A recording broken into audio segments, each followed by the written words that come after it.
Right, let's. I'll tell you what we'll do. We'll wind it back one moment. We've got audio now. Let's try again.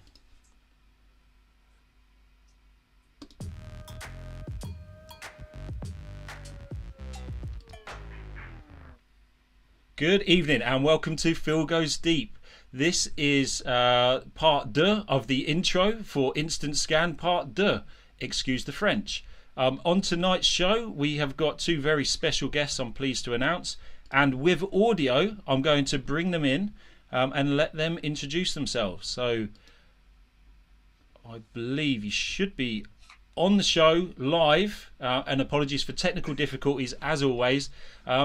Andrew, you're sitting above me in the Zoom window. So do you want to just give a quick intro? Absolutely. I'm Andrew Barnes, developer advocate at ServiceNow.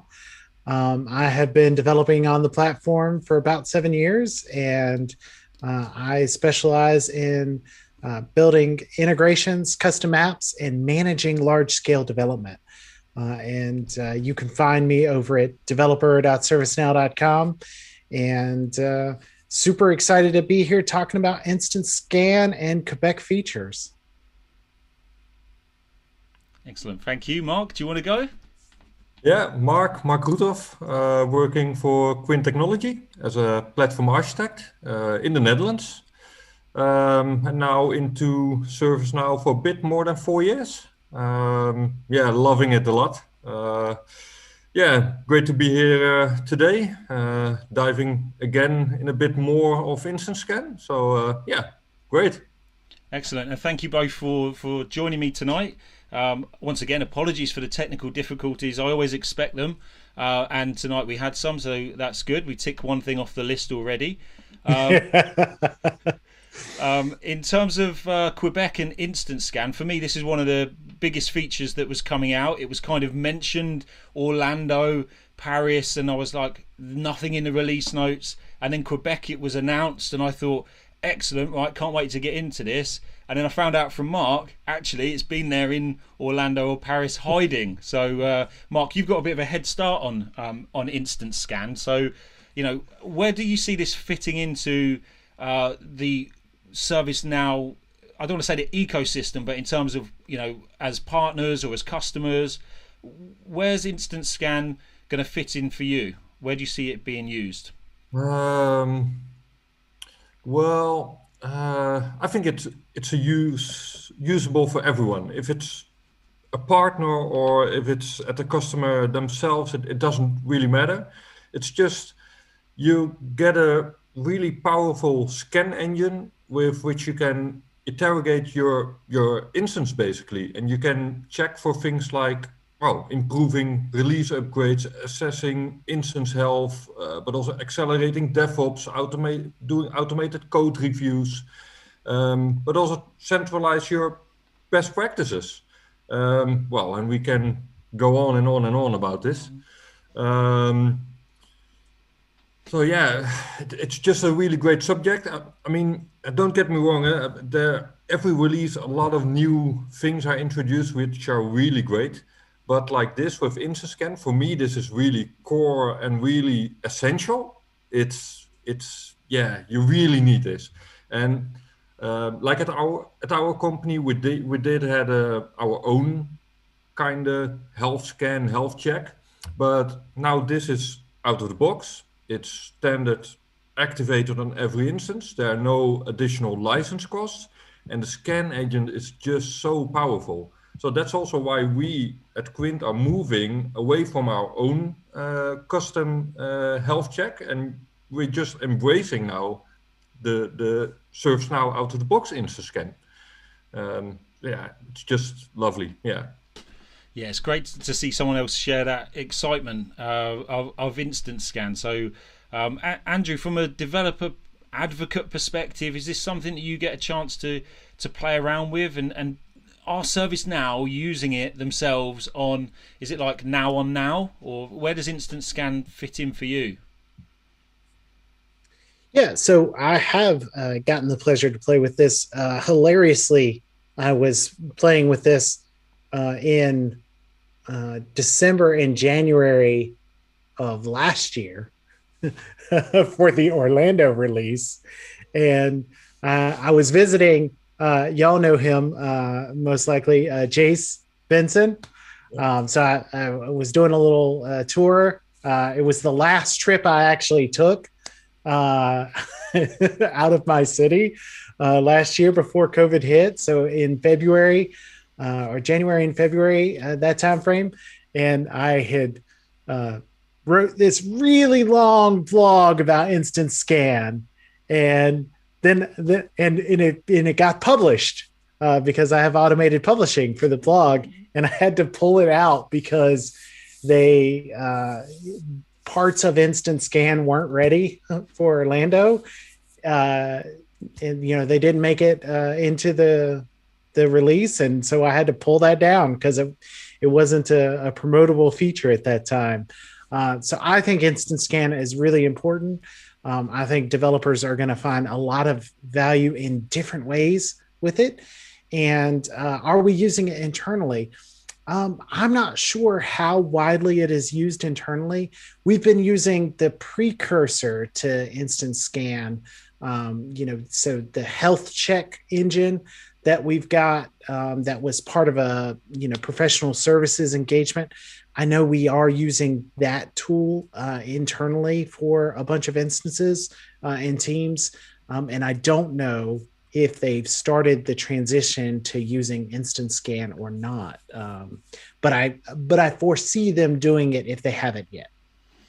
Yeah, I think it will be great when you start to see it in all areas of the system, and I've certainly seen those health scans from the professional services side of things, and they add so much value to your delivery. And I guess it's worth mentioning for anyone that's not aware, Live Coding Happy Hour last Friday, and I'll put a link or a card somewhere on the tube stream to last week's, where what you covered. You had Brad Kai on there, who was part of the actual product release of Instant Scan, so you were able to look at things like linter checks.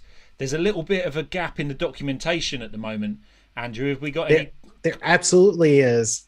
So I've been working with Brad on that. So Brad from that episode, so not our normal Brad Tilton, but Brad Kai, as you said, was on the show with us, and he wrote like almost all of the linter check part of Instant Scan. And there is some embedded help and some documentation that is coming out in a patch for Instant Scan that really helps bridge that gap. And until then, I'll publish some documentation or at least some examples that are close enough to get you rolling for the linter on the blog. Excellent. And that's developer.servicenow.com/blog.do.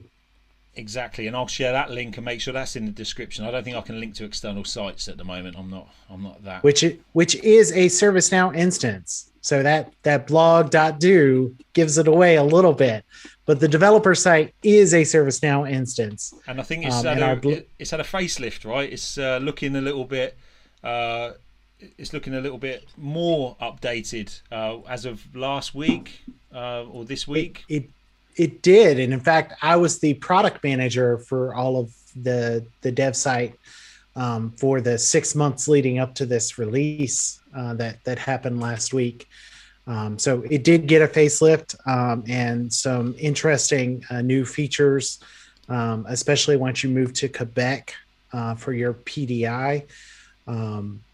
Like when you log into the dev site, it automatically wakes up your instance if it's not.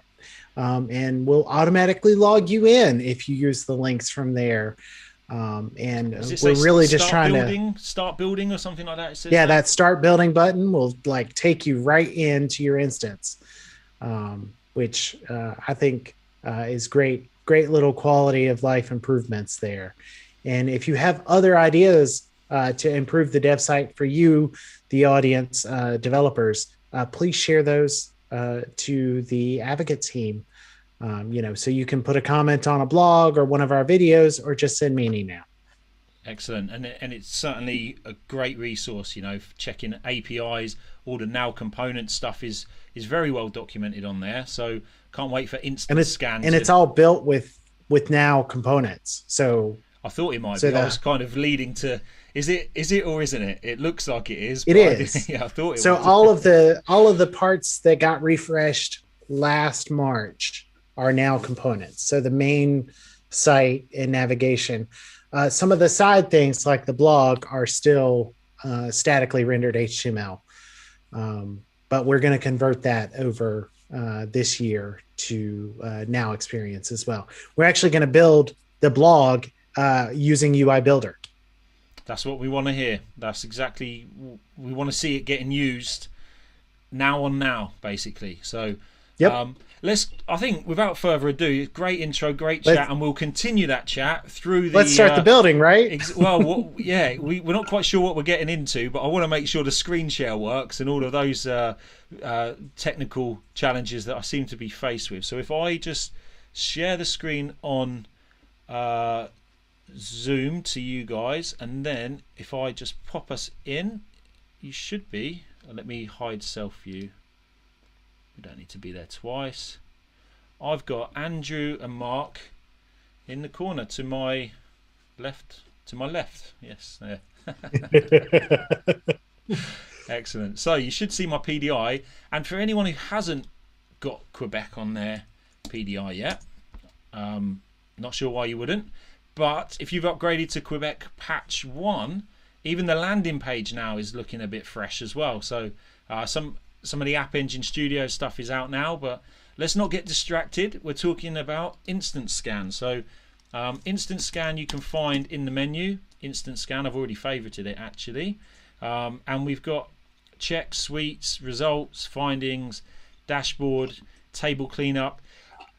The dashboard, there's a couple of different dashboards in Instant Scan at the moment.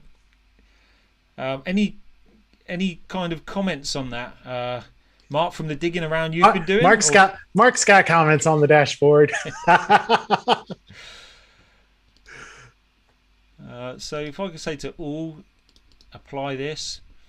Yeah, I haven't got any results apparently, but if I go into my results, I have got results. So yeah, maybe I shouldn't do a full scan because there are some things on here that...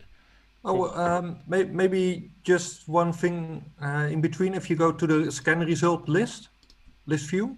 Okay, scan. Sorry, let me. From the results list view. Yeah, and just customize your columns and add the actions column. Or the. Oh, sorry.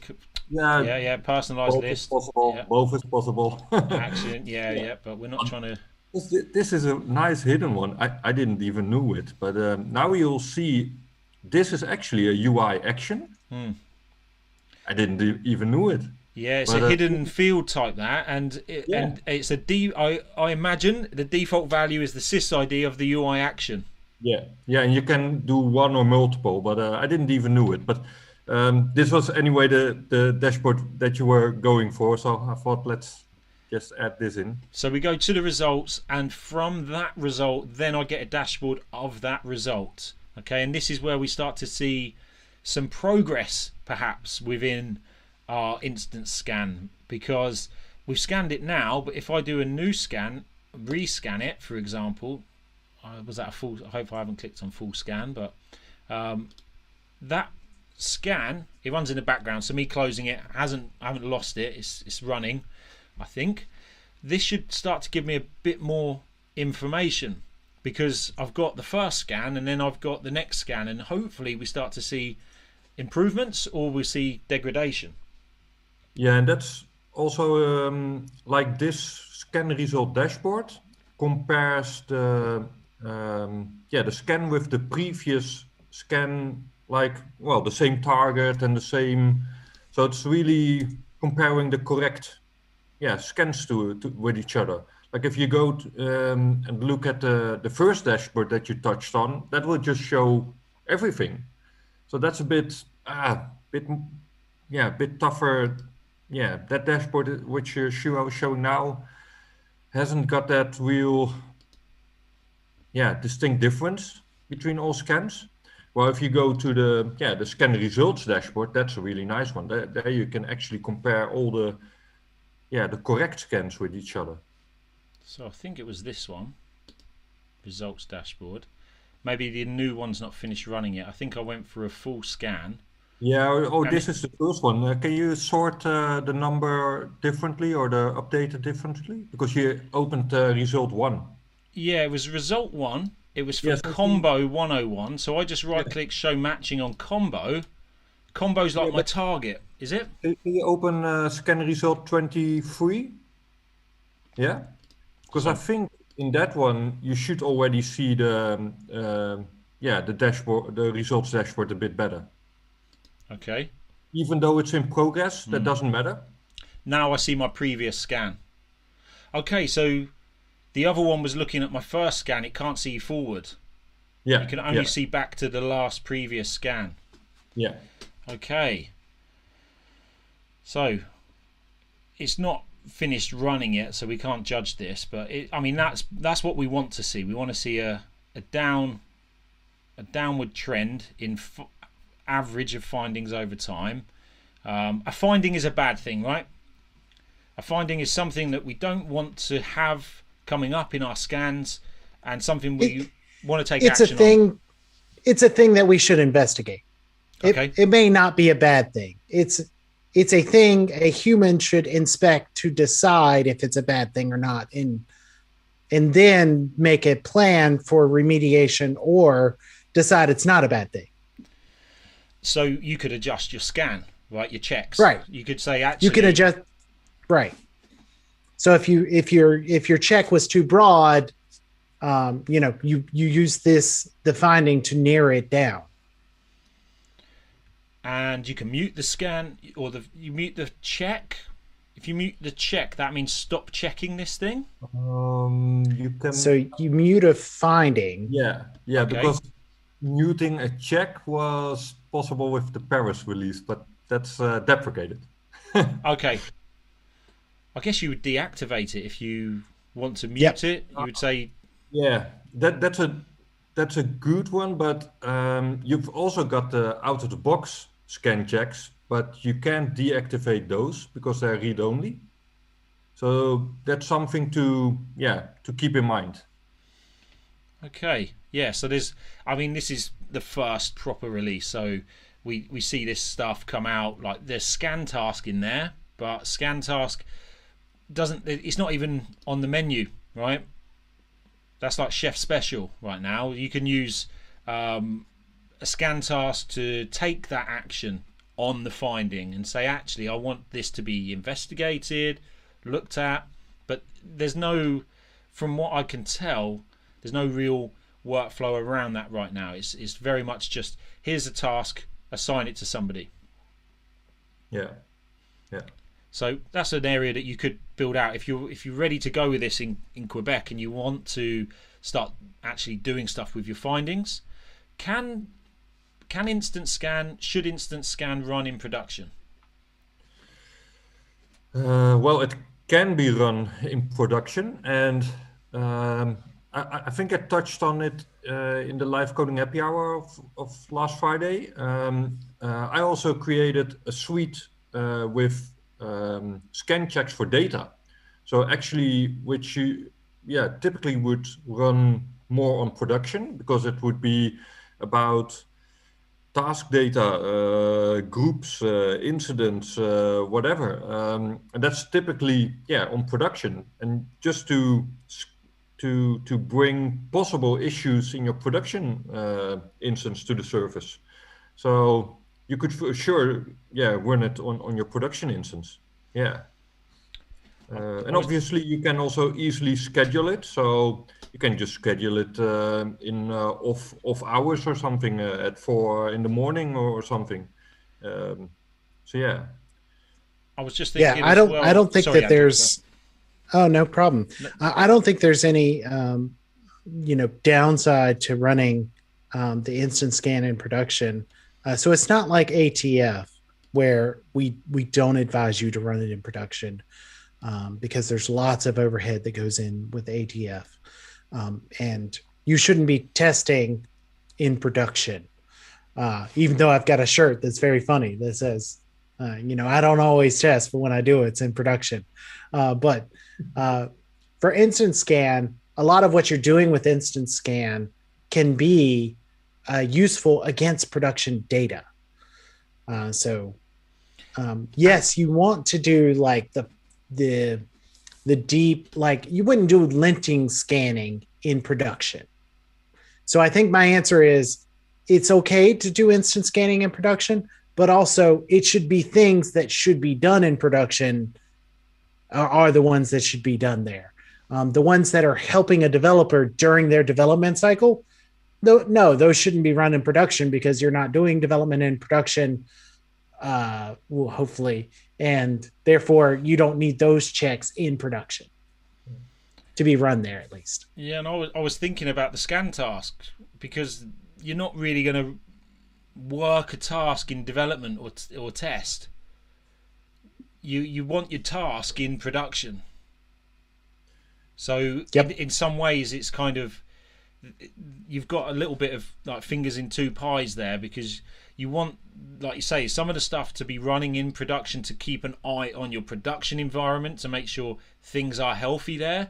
Things, there could be all sorts of things you want to scan for in production that you don't want to scan in sub-production, but you don't want to work a task and go through and lose that task when you clone, etc. So there's some things, I guess, that kind of you've got to make the decision as the owner of the platform, but certainly for me it's going to be a development based non-prod environment where I see the value for me personally in my day-to-day. So it's a good one, like to think about the way of working and the way of how you're going to embed instant scan in your way of working, and indeed what are you doing with those scan tasks, in which environment, or maybe you are also working with stories, which might be in your production instance, and hopefully with ServiceNow, but some customers also use some other products for their stories and things. So there's a lot to think about how to embed this in your way of working. So we talked about what should we cover on tonight's show, and I realise we're doing quite a bit of discussion, and we can keep talking. Of course, it's a new thing does require, like it's we did a lot of talking on the Friday show too. Like we did not a lot of development because a lot of the power of this comes from the framing and how you use it and when you use it and why you use it, and less so about like actually configuring these is the easy part. Like setting up a check is the easy part. Like we go set one up and we can do that now.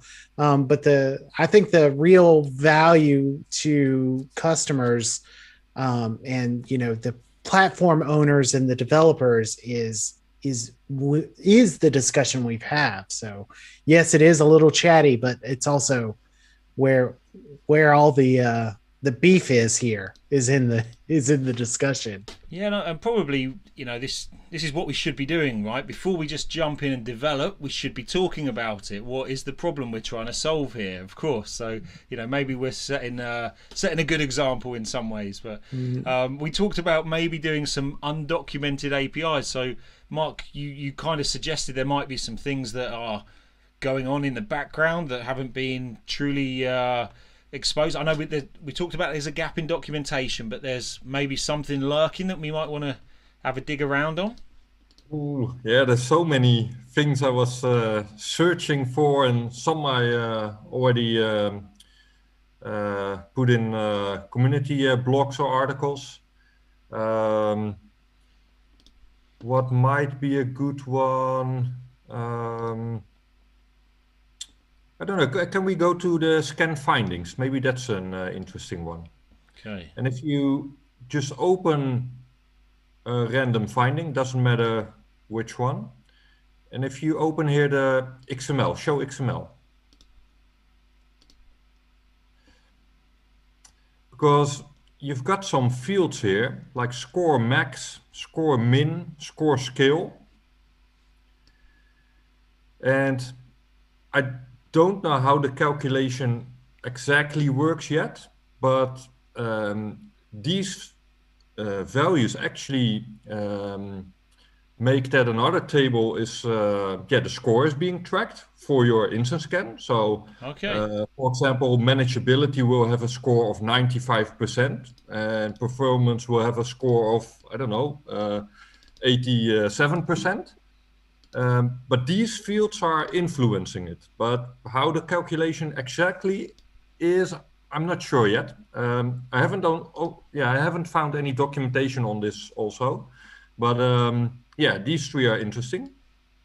Yeah, there's that use manifest I mentioned also, but I haven't seen that one anywhere. So I don't know what that field does. So if I was looking at a brand new application that came out of the box and there was no documentation yet, and we're trying to get our head around it, there's a new release. You know, one of the things I used to do when GRC was tied to the family release, now it's broken off into store apps, and you get actually monthly releases available, which is great. Like, I would not want to go back to family releases, but I would go into code search and I'd put the table name in there and I would search it, and I would take where were we? So I went to show XML. I would take a field name that I was maybe interested in, and I would go into code search, just close these, go into code search, and I would paste that in. Search all applications, obviously, because using code search from Studio, you've got to switch app. I've got a couple of plugins that do it, but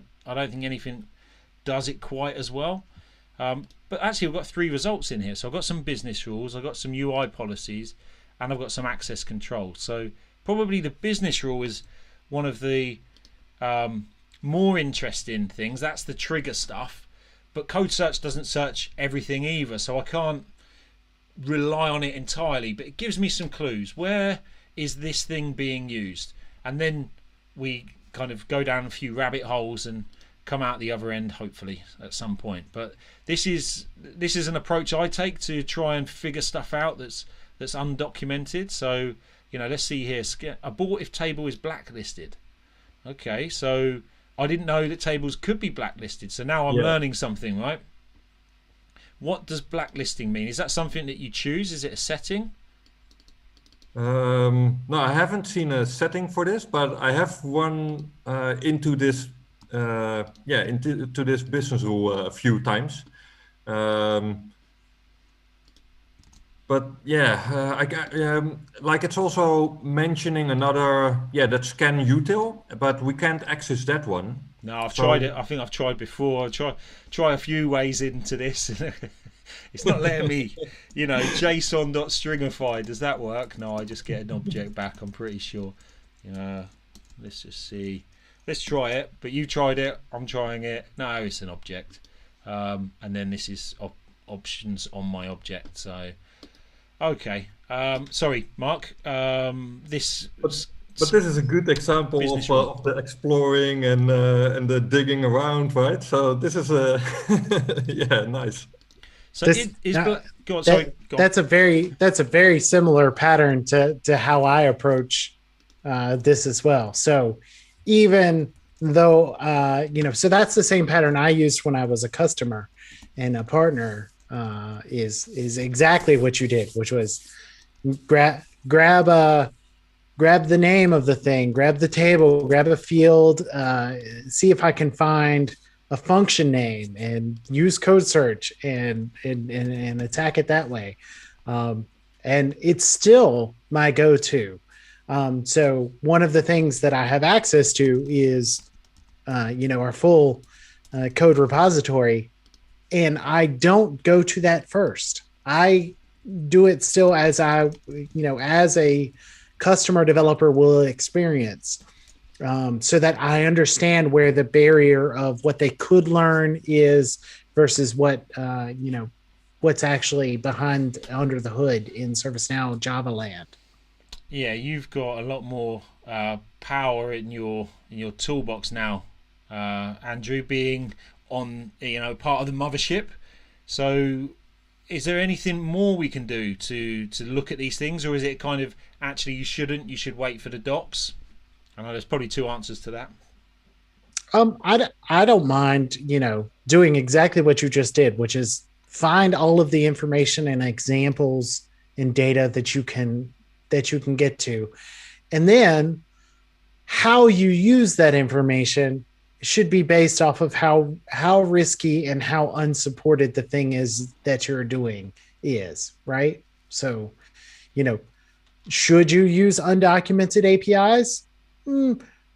That's up to the riskiness level of how important is it to take advantage of that thing for your organization. So that's a nuanced decision that you'll have to make on a case-by-case basis.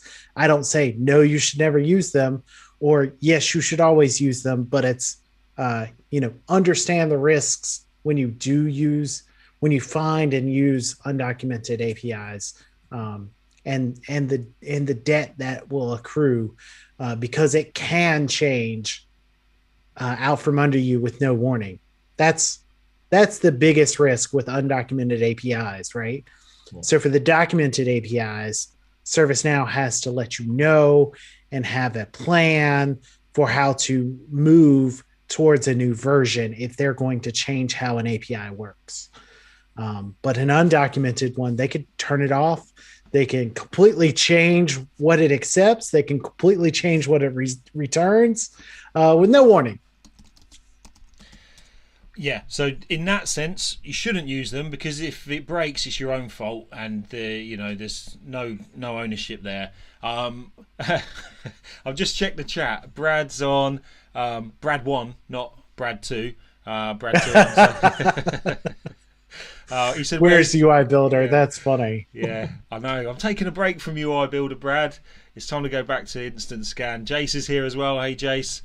Yeah, I've got two guests on the show now, and I'm getting well distracted. So not distracted, but I can't multitask. I know this is a fact. So we were looking at a function, a business rule.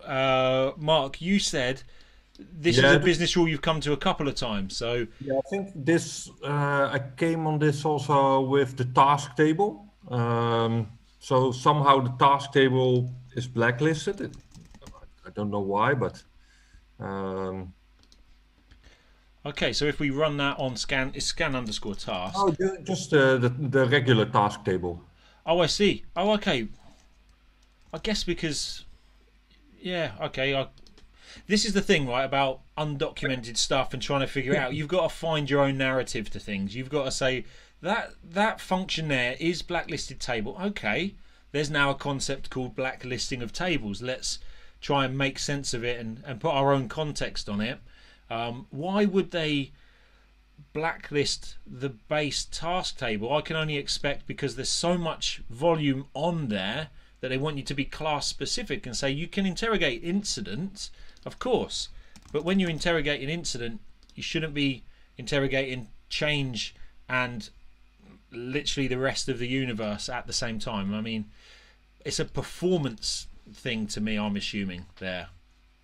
Have you found any other narrative for that?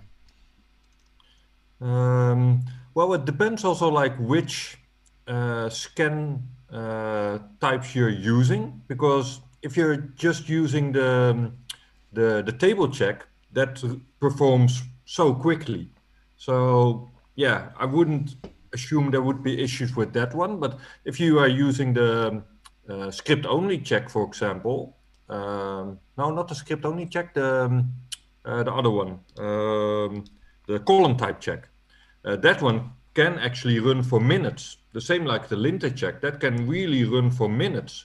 So I can imagine that using the larger tables on those checks would be more harmful. But actually on the column type check, you're not performing a check against a specific table, because this is just running on all, in this case, all script fields out there.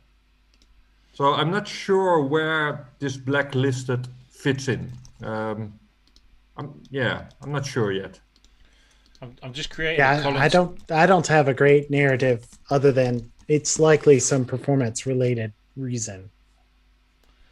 That's my default. Like, why would you stop someone accessing tasks directly? And I assume it's performance. But like you say, you might want to do some generic checks on the baseline on all of those things like assigned to fields. Make sure you haven't got any active tasks that are assigned to an inactive user. If I've got to now create multiple checks there, I want to check incident, change, etc. I shouldn't have to, performance. It's a false economy to tell me I've got to do that for every single task type. Yeah, I'd agree with that. Column type, right? I'm giving some generic names here. One thing I was interested in, and it doesn't look like it's possible. Oh, it is. Okay, I didn't think it was hovering. It's because it hadn't saved yet. So can I put something, or I can run this without I guess test check, is it going to trigger asynchronously? Yeah, I think everything is triggered asynchronously. Yes, going through scan Ajax processor. It is possible to run it. It is possible to run it directly. So if you go to, if I look at some of my local update sets, I'm sure I've got something already for instant scan. This was tonight's one. Yeah. Instant scan 1, 2, 3. Let me just see, because I built something around scanning batched update sets, and the design was not quite right. But I've got a UI action here. UI action is calling the API directly. When I say API, by the way, I mean like script include or whatever, just generically. I've got my own API there. So what's that doing? Run scan from update set. And this is where I'm like, I have to remember, where did I go? So we need breadcrumbs, like Hansel and Gretel. So I created a column type check, didn't I? And I want to do that test check. And if we look at what it's doing, it passes in. I think we can access the Ajax processor. Yeah, that one, yeah. And it passes in execute test scan. There we are, execute test scan, which just calls this thing. Okay, so I can just grab that. That's what I was looking for. And I've got the test check. Open this record and explore.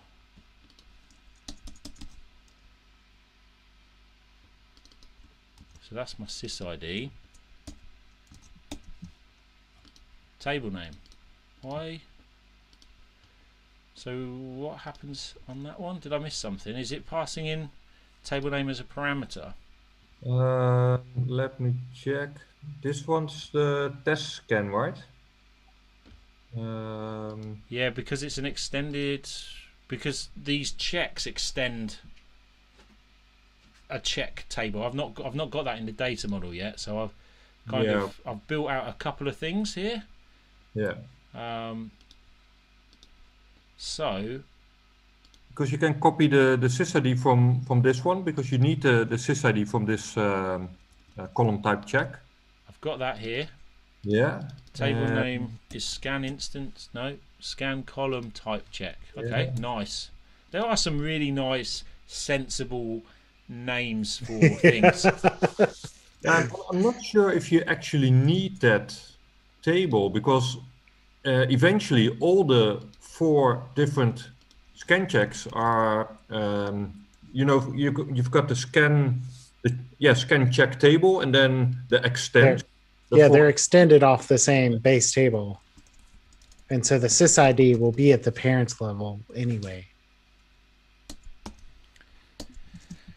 So we've got an engine object here. We don't know what it is. Let me just do gs.info json.stringify engine.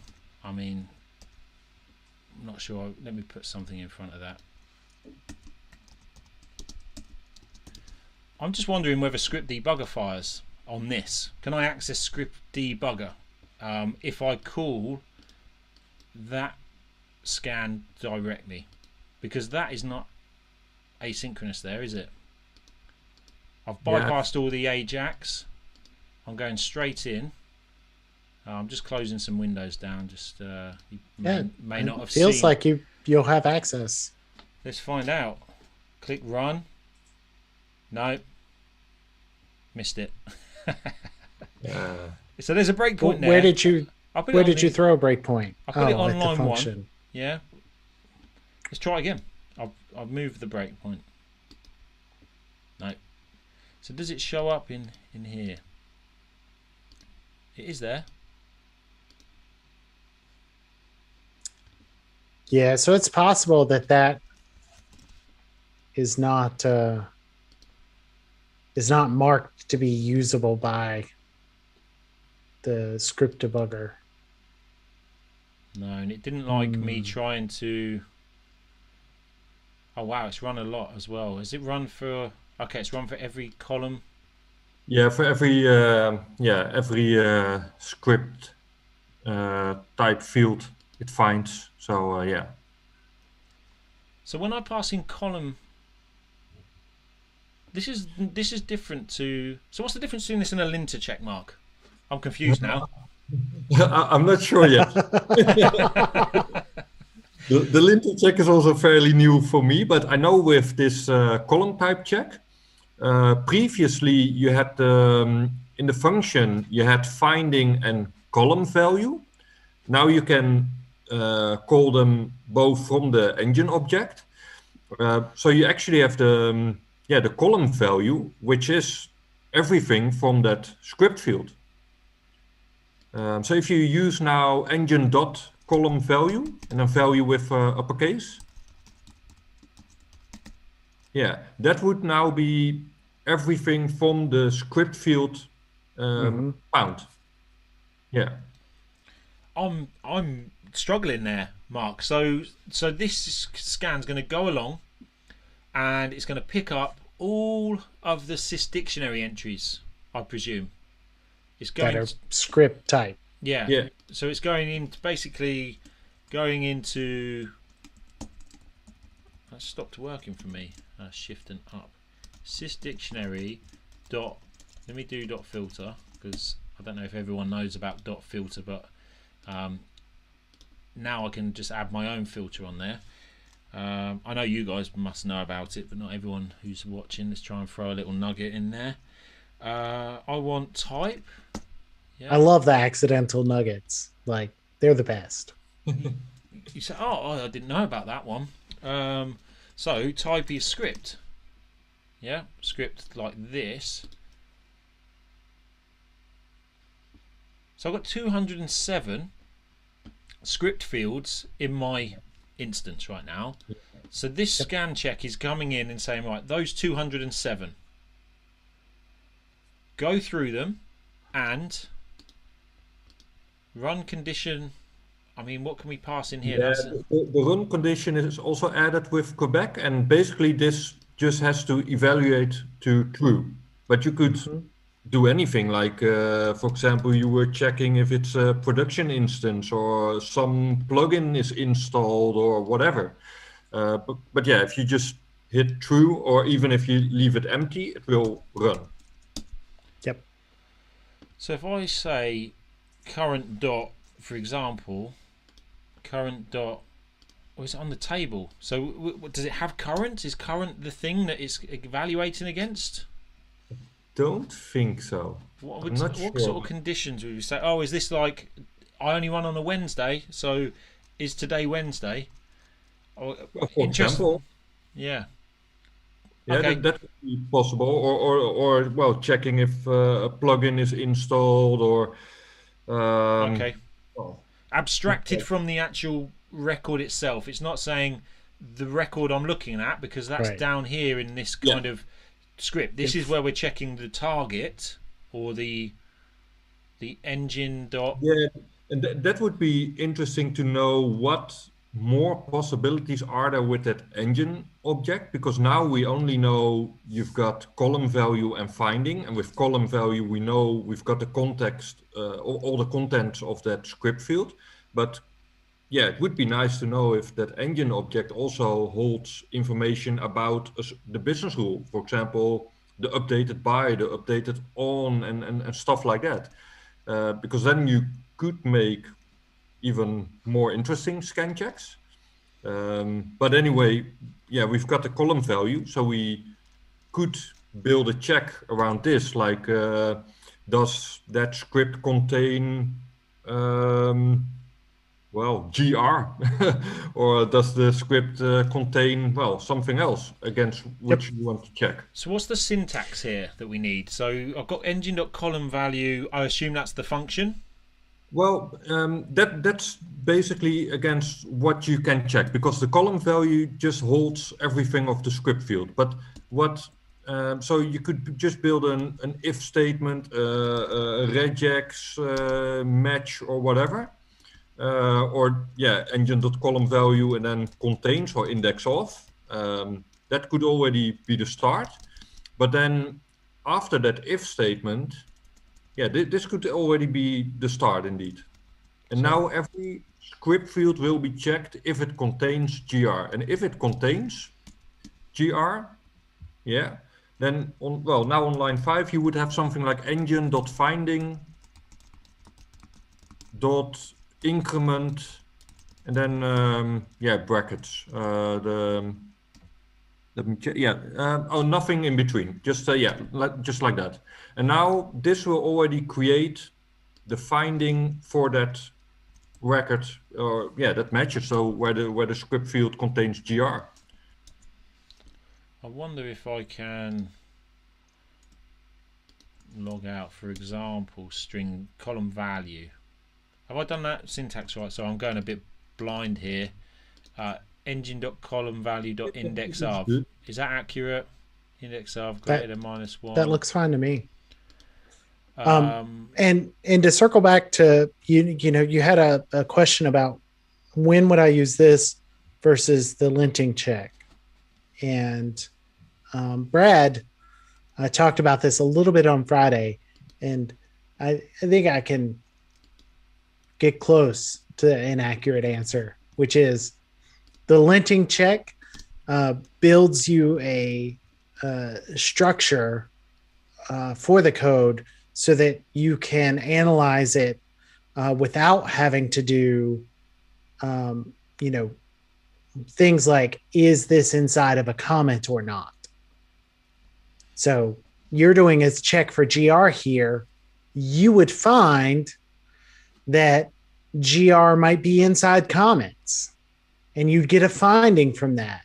And then you'd be like, well, but that's not what I want to find. And then you try and add complexity into this column check to find that. And that's where the linting check would, be to your advantage, is because it understands the code format and structure and allows you to search the different kinds and types of that structure for what you're looking for. And GR task is okay, but GR on its own is not okay. So linter gives us that. Right. Like I can only imagine what you said there. It gives you the structure. This is something that I've struggled with a little bit before. I created a bit of a crazy application to. It was like Discovery, if you imagine Discovery, but on my instance, and then mapping in tables, business rules, script includes methods, down to the functional calls between different applications that then manifested or represented themselves in the CMDB. So you could go into the CMDB and view your application. I've got these tables running these business rules, all of the components. So then if you change something or you want to change something, you could visualize it. And then I realized that my regex isn't that good. So I only got so far down the road and said, nah, this is going to take a little bit longer than, but the idea is there. And now it's out there. So I'll put it on record. What's the date? It's St. Patrick's Day. So shout out to Cassie. St. Patty's Day. I don't know if that's a different thing. It's the day you eat patties. Normally we drink Guinness.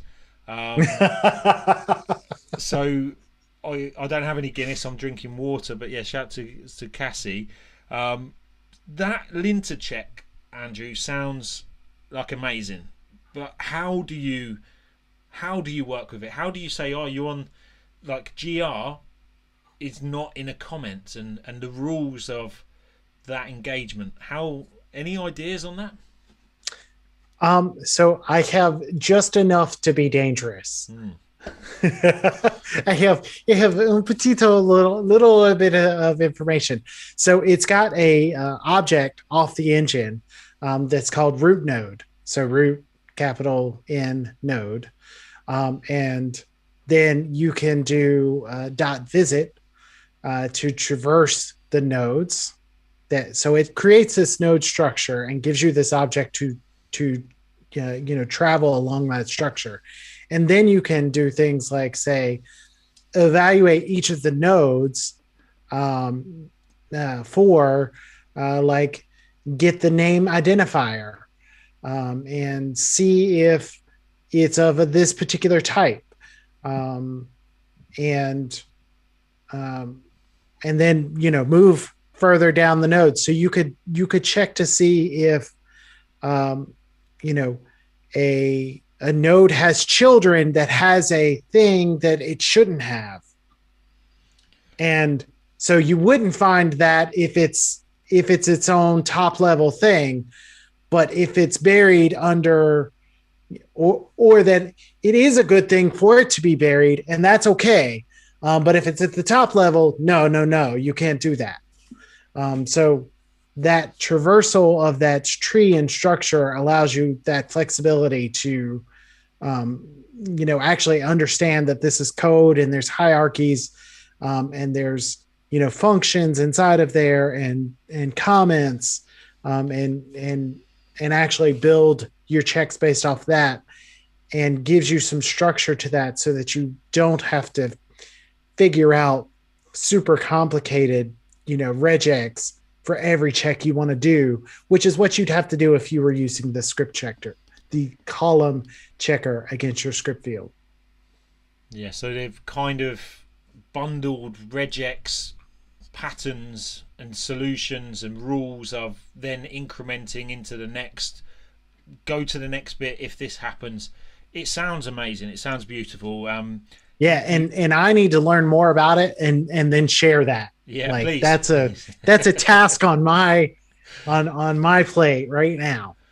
It's going to be so powerful, and then we've got to, like you say, enough to be dangerous. Work out where's the right place to point this thing. Mark, when that documentation comes out, what's the first thing you're going to do with linter check? Like, what's the first thing you're ready to build? Can you comment on that at all? Is there something that I need this linter check? Yeah, for sure, because it could already be like, well, the example we're touching on now every time is like, is your code in comment? That's the first thing I want to check, because I've created several checks for, script fields that it contains deprecated APIs or direct package calls and whatever. But what if it's in commented code? And I haven't got that now in my scan check. So yeah, you will get findings now, and you would say, oh, it's commented. So I would just say, hey, there shouldn't be any commented code in production. But but actually, if I could have a better check, so a linter check with which you really could filter this out, that would be awesome. So that would be definitely the first thing I would look at. Yeah. And there's good times and places for there to be comments in production code. Yeah. Do you want to move, away from them? But like a good example is what you brought up, is the packages check. So when you went through and replaced your packages calls with non-package calls, when you did that, it was appropriate for you to either leave that code there or even just say, this is replacing this package call, so that you could troubleshoot it for the next 6 months. Yeah. After that, you probably don't need that comment anymore. But like, you needed that in production for X amount of time after you deployed that change so that you could resolve incidents as a result of that faster. Yeah, that's a good one. Yeah. I always try and remember to comment if I use set workflow false or something like this, because when you read someone else's code and go, why are you setting workflow false, and you don't know, is that causing my problem, or is there a reason that this was turned off? Are you deliberately not doing anything after this? And there are some use cases, probably I don't want to try and find them now, but there are some cases where you want to set workflow false not just in a background script. And if you make that decision, then that's something where it should be definitely commented. I didn't know there was an argument for no comments in production. I thought you were being ironic. Well, not the basic comments, but more leaving, like code, like code commented is what Mark was referring to. Trying this doesn't work. Comment it because I don't want to delete it and lose it. I want to know what did I try, and you keep trying things, and then it finally works. Don't leave that in there. Yeah. You'd get quite a few for Flow Designer, I imagine, in your code snippets, because there's you get your asynchronous, synchronous, optional thing there. So that's a case where it's there by default, and then you do have to actively strip that back and say, I've made my decision now. It's going to be asynchronous, or it's going to be synchronous. Yeah, and I would say that that's actually a good finding to have, is to check to see, are we leaving behind cruft like that just makes this harder to consume by the next human? Like, because it's auto-generated code that is intended for you to remove the half of it, right? Because you're only going to execute it one of the two ways and wherever you're using that code. So you should delete the other half. And so that finding would be that, like, I'd be like, yeah, no, that is a standard that we have here, is that auto-generated code from Flow Designer. You should only have half of that in your usage. So comments are okay, but keeping loose code that was some thinking or some planning or some trial and error, probably not so good. Yeah, like I don't like to leave code commented in production. Is shortest way I can summarize it, because code commented in production, just like I was saying with the Flow Designer auto-generated code, it just inhibits the next human to look at it, which might be me, from understanding what's going on, because it's not actually adding value to what's being executed there. Like, information about why I did the thing, good. Code that is no longer getting executed, why do I care about that code? It's not getting executed. That's just I don't want to call it laziness, but sloppiness maybe. It's like, this thing needs to go in now, get it out, it's working. But I haven't cleared all my comments up. I don't care. Get it moving. We'll fix it later, and then you don't. So the instant scan can help you drive your backlog and fix those issues. And hopefully, as well, I'm seeing here the opportunity for like improving. You've got a section on here around upgradability, right? It's in one of the findings. One of the categories. It's in the check itself, right? It's in the check, and therefore it's then inherited from the finding. But upgradability. Maybe you made some decisions at that point in time that you thought, oh, we will go back and fix this. Here gives your backlog, something to start with, and prioritize it accordingly. But upgradability, I think, is something that upgradability, performance, security. I think they're in the right order. Maybe no, security should be at the top, right? Security should be at the top. So we took a real diversion there. We really did. There was something on live code in happy hour that there's more checks available. Mark, you had some stuff in plugins, is it? You mean the instance troubleshooter, perhaps? It's a store. Store. But you can also install it from the plugins indeed. But it's it's a store app, and you get 41, 42 checks, something like that. And that's categorized a bit differently, like email, mid-server, etc. Nice addition again. So there's new categories with it as well. Yeah, it's not categories. That's the wrong word actually. It's the suites, the scan suites. Right. So we still got upgradability, maintainability, or manageability. Yeah, because those are the 5 categories indeed, and then you could also classify it with 4 priorities from the top of my mind.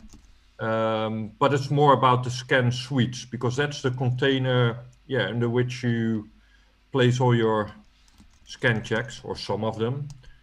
So with the instance troubleshooter, you'll get email, mid-server, scan suites like those. Is this it? Instance troubleshooter? Is that the same thing? Yeah, that's the one. Yeah, and actually that's a strange one, because this is also for Paris available, and it's using the instance scan, but instance scan is officially introduced. But this is great stuff, because you see an instant scan, and when I found out from your posts, Mark, that it's been there all along, it's been hiding. Actually, I went and checked a few instances that had Orlando and Paris in there, and just run a few checks, and it works. So, I think that's great. People can start to take some value from this now. But I got the feeling from what Brad Kai was saying, that it's like there's a few changes to some of those APIs. It won't break if you pass finding and engine indirectly. Is it finding an engine, or was it finding and there was a finding and engine's the new one, so it's engine.finding now, so you pass in a single object, but it won't break. Those ones are still there. It's backwards compatible, but you don't want to go and build out loads of scripts now and then have to go and change it. Like all the scan checks will still work, and that's not really an issue, but it's more like the instance scan in total just improved on several points again. So Quebec just offers a lot more with the instance scan. For example, the combo record we touched on, that's new with Quebec, and that's a really good improvement again. So the basic scan checks will work on Orlando and Paris, but on Quebec, just the instance scan in total has been it's a first class type citizen versus a hidden feature. Yeah, so I was sorry, completely lost my train of thought there. On the instant scan object, not changing, it still works in the future from the old release. I was thinking more from a readability perspective. So you might have these old scans in there, and then you see it in the new world, and people are still using the old way because the scans are just going to live on because they're there from the beginning, like some of our commented out applications. I'm not overly worried about it, since it's basically the same data structure. Engine dot finding versus just finding is like, it's not a drastic enough change for me to be overly concerned myself about that. Okay. But if you're not concerned and you can see how that's going to work, then I think this is all good. So I got a bit lost what we were doing in the background, trying to find myself around. So we did that column type check.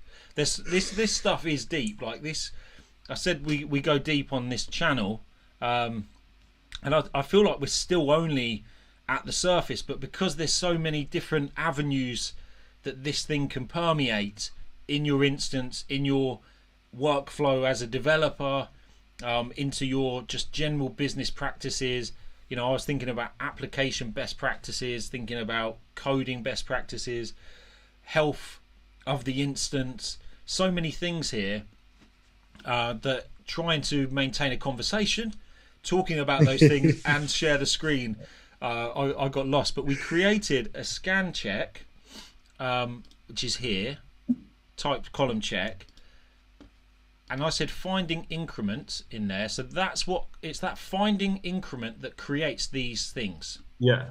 And yeah. it's called count 1, because I guess if it found the same one again, it would be count 2, and that would be the increment.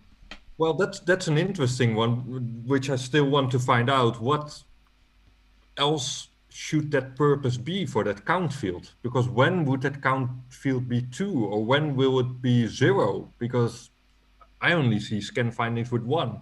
So that's still something I want to find out, if it has any different purpose, maybe. So sorry, what happens if I do this?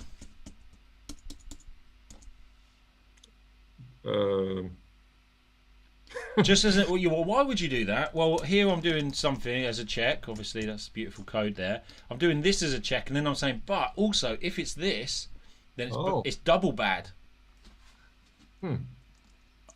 Yeah. So one of the potentials here is, you know, in your simple check here, you're seeing if the script contains GR at all, and you could do you could use the increment to show how many GRs there are.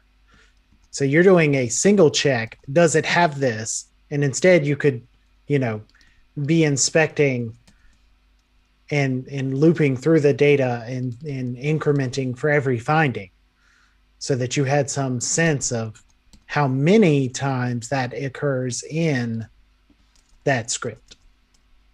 Oh, that sounds interesting. Yeah. I'm not sure if I feel like that's valuable right off the top of my head, but that's one of the uses for that is, well, let me know, and maybe I need to find odds and evens, like maybe I decrement when it cancels itself out. Like there are situations where you can say, oh, I need to make sure that I'm doing both the start and the end in even numbers. Like they're matching.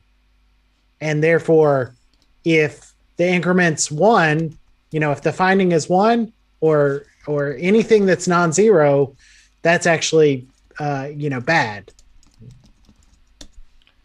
So those are just off the top of my head of ways that I could use increments to show me information without having to open the script.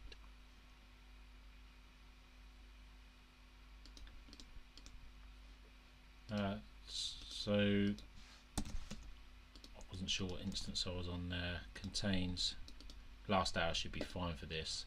Let's see what's in column value. Do we get? Okay, so we get the whole script chucked out here. Okay, so that's column value.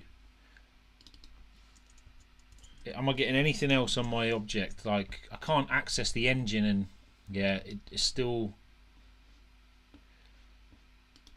So is that a preventative measure that's in lockdown APIs to stop us just chucking the whole thing out? Any other way to see what else is in here? Because I'd love it if we type engine. Weird ServiceNow Java objects are weird. So if I go engine dot, how nice would this be? Engine dot, which would you like? Do you want a finding? Do you want a column value? What else is on engine? Yeah, because like you had the scan result. Can you go back to the scan result and then show the scan findings? Okay. Because like in these findings, you will also see, client scripts fine, but you will also see like SP instance or Even if you run a background script now, it will also create a record and that will also be scanned. But are you really interested in that record? I guess not. It shouldn't be a finding.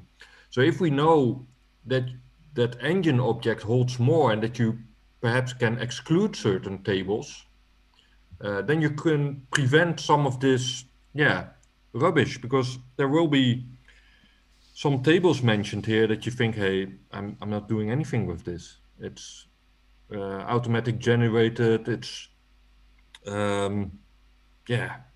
And maybe you want to have and maintain your own blacklist of tables for certain purposes, right? For data checks. Like, hold on a minute, that's you shouldn't be creating a scan check and putting that in there. And because so this is one other thing I wanted to check from a security and kind of privacy position. Is that value stored, or is it just a pointer?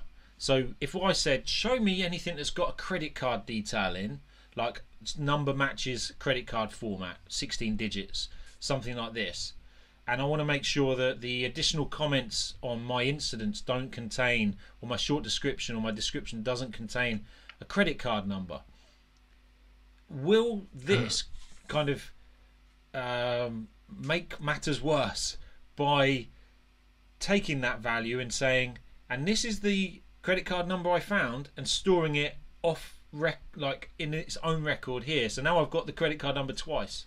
No, it's not being stored anywhere. They're pointers. Just this source record. So it's just pointing to the actual, finding. So in this case, it's a widget, but then it would be just that incident or that, other record, but it's not storing anything additional or something. So it doesn't say, if I said, it doesn't say pull the offending thing and store it locally in the finding record. No. Okay, and it doesn't say line 22 is the one that's got var_gr on it. I wonder if it's got line number in it. That would be nice, wouldn't it? If it told us where on there. Well, maybe that's hidden in the engine object. I don't know. No, I haven't seen anything about that here. No. Because so we've got engine.finding. When we look at the scan results as well, we've got, on the finding record, we've got resolution details, but that comes from the check, doesn't it? When you define the check, you say, and this is how to solve the thing. Yeah. It's you've got the name and the short description, then you've got the description and the resolution details and a URL, and those are all coming from the scan check indeed. Yeah. When we click test check, is test check different to run point scan? Yeah, because the run point scan, in this case it's also visible here, but run point scan could be also visible on a UI action or a business rule. Okay, they're saying get me all the things that are scanning this. So that'll be script checkers, but only for me. Right. I want a point scan on this thing. I want all my checks on this. Is it? Yes. Okay. So running a point scan here, am I scanning my own check? Yes. Right. So that shouldn't be there. Probably. It's got a script field, and so a table check and a script, type. So a column script check would and could produce a finding. and I think someone commented on Live Coding Happy Hour on Friday, Inception. Yes. So I won't run that one, just in case. I just wanted to kick this one off again. I can go to result now. I'm wondering if I've got any count increments. Do I get anything which is not 1? Not right now. Okay. Maybe. So is it actually increasing the count, or is it now then potentially inserting the same finding twice, or multiple times? I guess our updated might give us a clue.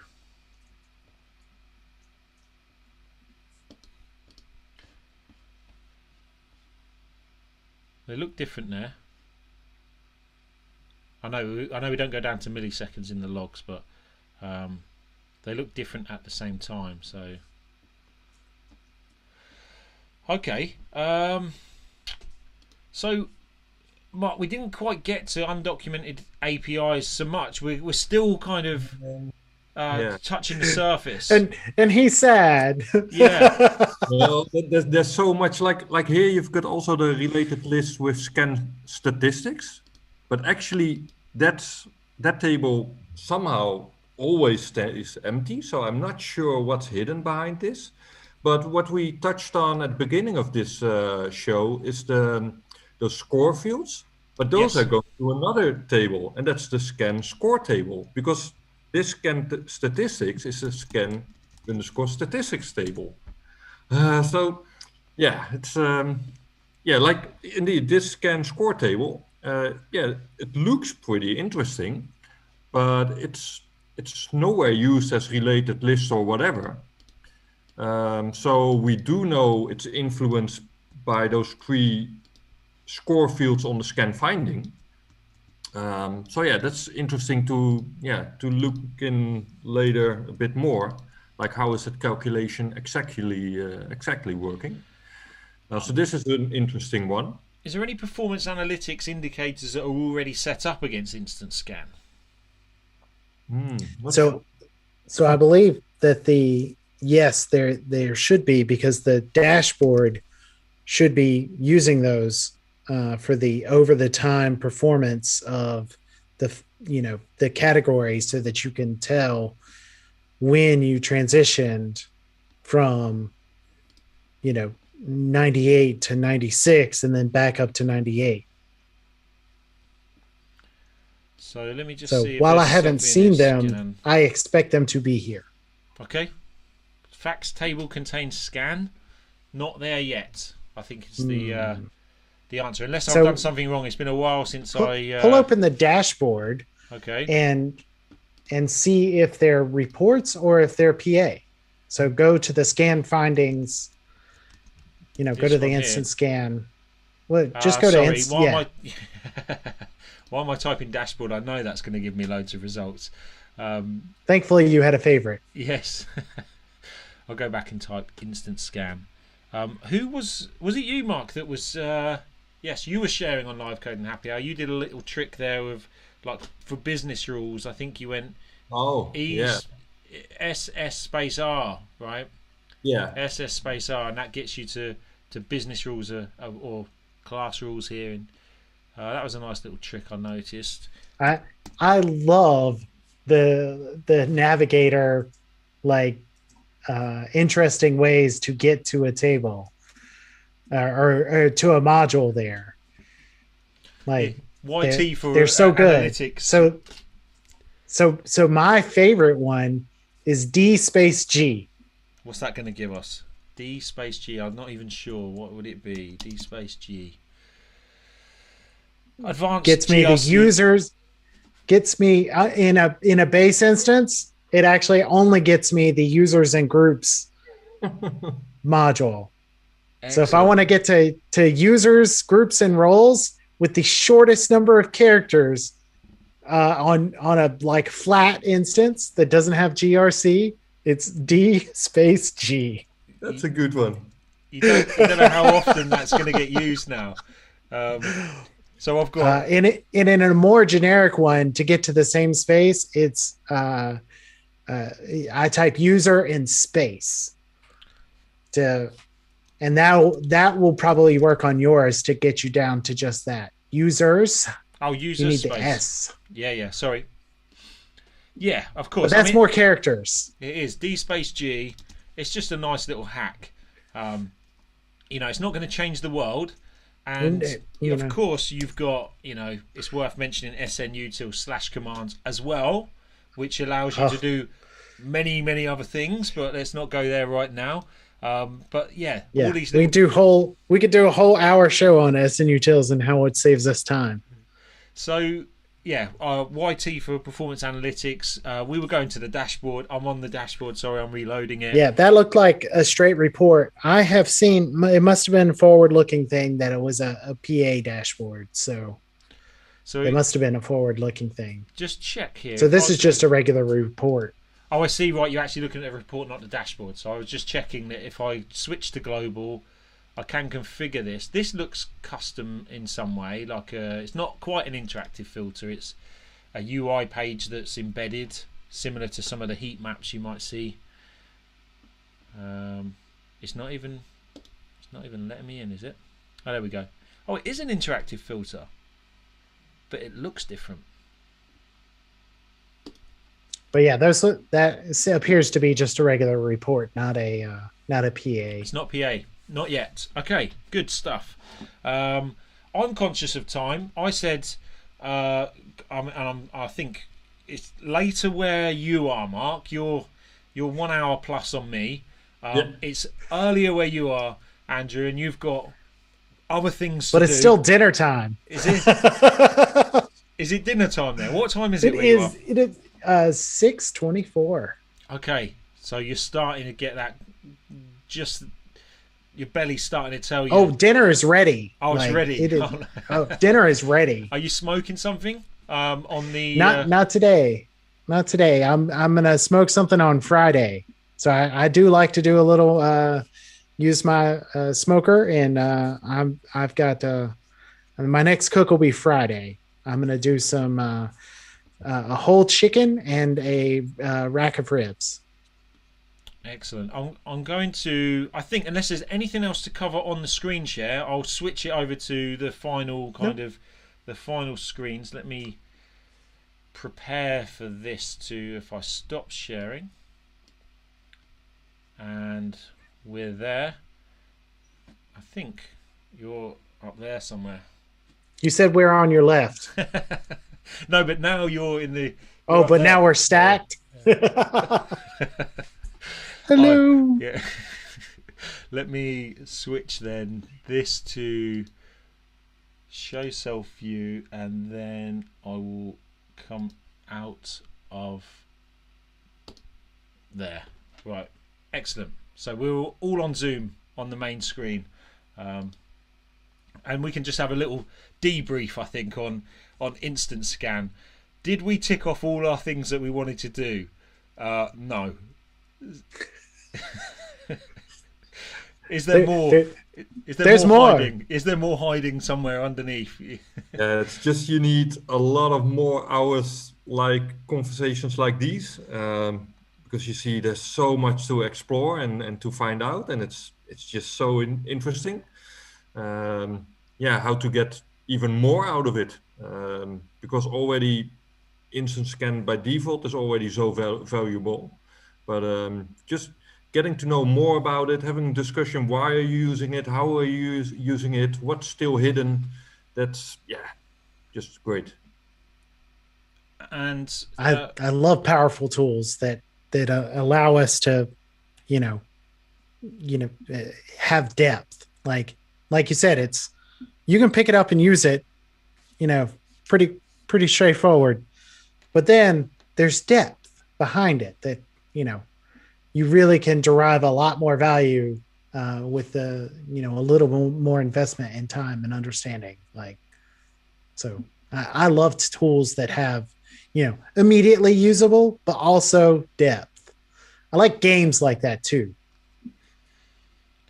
Yeah, I got some ideas for trying to gamify things on the platform as well, but that's a completely different topic entirely. Chasing your scan results around and something like this, but I don't want to put you on the spot, Andrew, but I know you're fully prepped to answer questions on the spot. What's the anticipated or ETA for more documentation on Instant Scan? And you said you're going to do a blog post. We've got the developer site, which everyone who's watching this should obviously be checking. I'll make sure the link's in the description. You're going to do some blog posts, but then there's more documentation coming. Quebec's now in... Is it general release now? It is, yeah. As of last Thursday. And patch one's out. So I do have a blog.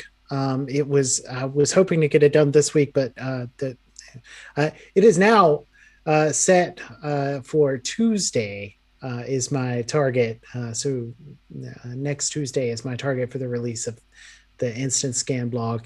And I believe April should have some updated documentation. So the doc site gets big releases every month. So I believe that the documentation that exists that's not yet published will get released in April for instant scan. Excellent. So you're not going to automatically publish this blog this time for instant scan. That would be nice. Is the old one still available somewhere? Is it on the Internet Archive links that you can find, or is it worth looking? I don't think it's findable by anyone. I've still got it. It's still in our blog repository. It's just not published. Yeah, so and it still exists. But yeah, well, actually, I'll have. It actually had it was a pretty good blog, so it might still be relevant. We'll take a dig around on the internet and see if we can find I'll have to pull it up. It was only up for an hour, so it's unlikely that any of the Wayback Machines or anything crawled it in that amount of time. So it was only up for a little while, but that was the first time that I was like really prepared for, a release and had blogs lined up ahead of time. And then they told me, they taught me a lesson of not everything makes it into the release. I knew that, but I got taught that lesson. Sometimes we have to learn lessons the hard way. I think that's clear. That's one of life's lessons. Is there anything you guys want? Anything else we should be talking about and plugging that people should know about in terms of Quebec features, events, anything else coming up? Obviously, you've got live coding happy hour each and every Friday on the ServiceNow Dev channel. Is there something coming up there that's? Do you know what you're doing Friday yet, or is it still we TBC? Do. Okay. So the first thing is we're actually going to run it a day earlier. So we're taking a little holiday on Friday. So we'll be doing the show tomorrow, roughly the same time as usual, just a day earlier. And we're going to be featuring the new App Engine Studio. Excellent. So we'll be walking through that, so I'll be showing how to. There's an automated deployment pipeline system in AES. So the citizen dev type person can request for their thing to be promoted up the stack, and then the admin type persona comes in and approves that deployment request or rejects it, and it will automatically get moved up the stack if it's approved. And so that's what I'll be showing on the next episode. And then next week, Brad's going to be showing off UI Builder theming. Wow. On the show. So we're going back to UI Builder. Don't worry, Brad. I haven't forgotten about UI Builder. It's just excellent. So that means that leaves a gap open on Friday, maybe for Upside Down Andrew to do another unofficial event. So, it does. Yeah, we'll give him a shout and make sure he knows that Thursday is this week's live coding happy hour. Yeah, thanks, Andrew. Mark, anything from your side that you want to shout out, plug, shamelessly or otherwise? No, all fine. No, great to have done this one today. Yeah. Well, thank you both so much for coming on the show. I really appreciate having guests and learning. I'm learning how to have guests on the show as well. I think it brings a new dynamic. So this is absolutely excellent. I'm honoured to have you both here. I mentioned Upside Down Andrew. I guess if anyone is wondering why there's a little bit of pink going on at the back and what is happening there, check out his podcast, Between Two Functions, episodes 1 to 12. I'm somewhere in there, and there's other people that are somewhere in there. So yeah, check out the podcast. But thanks everyone, and yes, anyone else we've got a shout out on the chat? Thanks to everyone on the chat. It's not been that lively tonight, but I appreciate everyone tuning in, and we will switch over and say good night. So thanks everyone, and take care. Bye-bye.